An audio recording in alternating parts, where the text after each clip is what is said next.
যাদবপুরের এই ঘটনা নিয়ে হুঁশিয়ারি দিয়েছেন ব্যারাকপুরের বিজেপি বিধায়ক কৌস্তব বাগচি। যারা দেশের বিরুদ্ধাচরণ করবে তাদের বাংলা ধোলাই দেওয়া হবে বলে মন্তব্য করেছেন তিনি। দেখুন, যাদবপুর দিনের পর দিন দীর্ঘদিন ধরে, আমি একথা বলছি না যে যাদবপুরের সমস্ত ছাত্রছাত্রীর এই দেশবিরোধী মানসিকতার সাথে সম্পৃক্ত বা যুক্ত, কিন্তু একটা অংশের ছাত্রছাত্রীরা আছেন, তাদের মধ্যে একটা মারাত্মকভাবে একটা অ্যান্টি ন্যাশনাল চিন্তাভাবনা, দেশবিরোধী চিন্তাভাবনা, যারা দেশের বিরুদ্ধে কথা বলবে, যারা দেশের বিরুদ্ধাচারণ করবে, একদম বাংলা ধোলাই যাকে বলে, সেই বাংলা ধোলাই দেওয়া হবে বলে আমার অন্তত মনে হয় এটা করা উচিত। এবং যারা করবে তাদের আমি সাধুবাদ জানাবো, তাদেরকে পুরস্কৃত করবো। গতকাল গভীর রাতে যাদবপুর বিশ্ববিদ্যালয়ে ঠিক যে সংঘাতের সূত্রপাত হয়েছিল এবিভিপি এবং এসএফআই এর মধ্যে, আজকে দুপুরেও কিন্তু দেখলাম সেই সংঘাত একেবারে চরমে পৌঁছলো। একদিকে এবিভিপির মিছিল, অন্যদিকে এসএফআই সহ বাম ছাত্র সংগঠনের মিছিল, আর সেই মিছিলকে কেন্দ্র করে একেবারে ধুন্ধুমার বাঁধলো। একদিকে এবিভিপির মিছিল ঘিরে তুলকালাম, যখন যাদবপুর থানার সামনে এবিভিপি মিছিল করে পৌঁছয় সেই মিছিল আটকালো পুলিশ। গতকাল রাতেই যাদবপুর উত্তপ্ত হয়ে উঠেছিল, যেখানে সংঘাত একেবারে চরমে পৌঁছেছিল। আজকেও কিন্তু সেই সংঘাত, এবিভিপি সমর্থকদের মারধরের অভিযোগ, অন্যদিকে পাল্টা এসএফআই এর তরফ থেকেও গতকালকের ঘটনা নিয়ে সরব হলেন এসএফআই সমর্থকেরা।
রীতিমতো উত্তপ্ত যাদবপুর বিশ্ববিদ্যালয় চত্বর। আমরা দেখতে পাচ্ছি এবিভিপি সমর্থক তারা কিন্তু বামপন্থী ছাত্র সংগঠনের যে সমস্ত পোস্টার, ফেস্টুন, পতাকা রয়েছে সেগুলো ছিঁড়ে ফেলছে।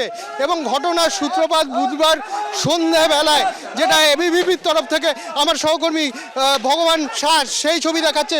রীতিমতো বামপন্থী ছাত্র সংগঠন এআইডিএসও যে পোস্টারগুলো রয়েছে সেগুলো কিন্তু তারা ভাঙচুর করছেন এবিভিপি ছাত্র সংগঠন।